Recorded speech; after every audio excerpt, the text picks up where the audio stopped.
Okay so guys, हमने अभी तक हिस्ट्री के बारे में ये पढ़ लिया था कि हिस्ट्री को 3 पार्ट्स में डिवाइड किया गया, उसके भी 3 पार्ट्स थे। ओके सो अभी हम देखेंगे एंशियंट हिस्ट्री के बारे में ही। सो हिस्ट्री के हम जो है हिस्ट्री के बारे में पढ़ पाते हैं या जान पाते हैं through 2 types of sources. History के जो सोर्सेज है वो 2 टाइप्स के। ओके एक तो हो गया आपका आर्कियोलॉजिकल सोर्सेज।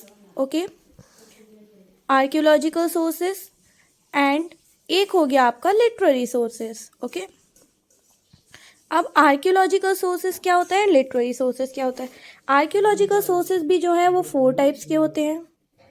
ओके इनमें आ जाता है आपका मॉन्यूमेंट्स। मॉन्यूमेंट्स मतलब हमारे बिल्डिंग्स, जैसे कि हो गया हमारा ताजमहल या जो जहांगीर या जो शाहजहां के टाइम पे बने थे, ये सब तो है ही।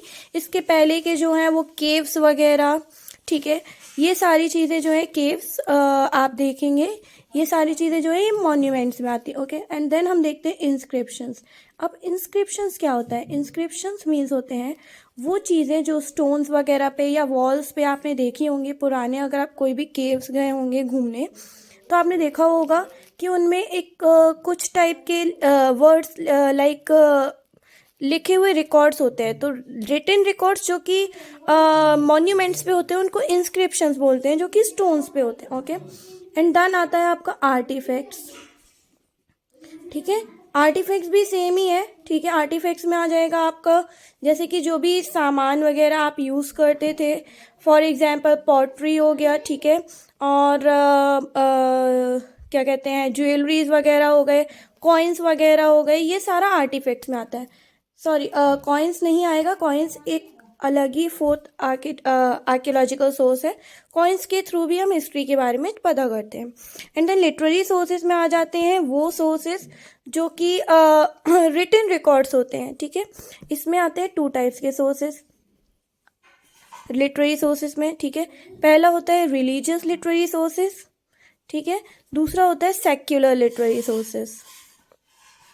Okay so religious literary sources में आ जाएगा वो लिटरेरी सोर्सेज जो कि किसी भी रिलीजियस से रिलेटेड हो, जैसे कि उपनिषद हो जाएगा आपका, ठीक है, रामायण हो जाएगा, महाभारत हो जाएगा, ये सारे जो है वो रिलीजियस लिटरेरी सोर्सेज है। इनके थ्रू आप उस टाइम की हिस्ट्री के बारे में पता कर सकते हो। देन आता है सेक्युलर लिटरेरी सोर्सेज। अब सेक्युलर लिटरेरी सोर्सेज वो लिटरेरी सोर्सेज होते हैं जो कि रिलीजियस नहीं है, जैसे कि कुछ ट्रैवलर्स भी हमारे इंडिया जो है वो एज अ ट्रैवल अकाउंट के लिए आए थे, तो उन्होंने कुछ बायोग्राफीज लिखी हुई है, कुछ स्टोरीज लिखी हुई है, कुछ ट्रैवल अकाउंट्स लिखे गए हैं। ठीक है, जैसे कि हम देखेंगे अर्थशास्त्र जो है, ठीक है, अर्थशास्त्र देखेंगे हम, ये है बाय कौटिल्य। फिर इंडिका देखेंगे हम जो कि मेगास्थनीज ने लिखा गया था। ठीक है, और कालिदास के पोएम्स और प्लेज, ठीक है, ये हो गए आपके। और फाहीन और ह्यून तिसांग का जो ट्रैवल अकाउंट है वो भी बहुत फेमस है। ये दो जो ट्रैवलर थे, फाहीन हीन नहीं है, फाहीन एंड ह्यून तिसांग, मैं इसको टीसांग बोलती हूँ, मुझे नहीं मालूम इसका क्या प्रोनाउंस करते हैं, बट फाइन और टीसांग का जो ट्रैवल अकाउंट है उसमें भी इन्होंने बहुत अच्छा लिखा हुआ है इंडिया के बारे में। ये यहाँ पे ट्रैवल करने के लिए आए थे और इन्होंने इसका ट्रैवल अकाउंट लिखा हुआ है, तो ये भी बहुत फेमस है। ये कहलाते हैं हमारे सेक्युलर लिटरेरी सोर्सेज। तो ये 2 टाइप्स के जो है हमारे सोर्सेज है through which we can study about the history. Okay.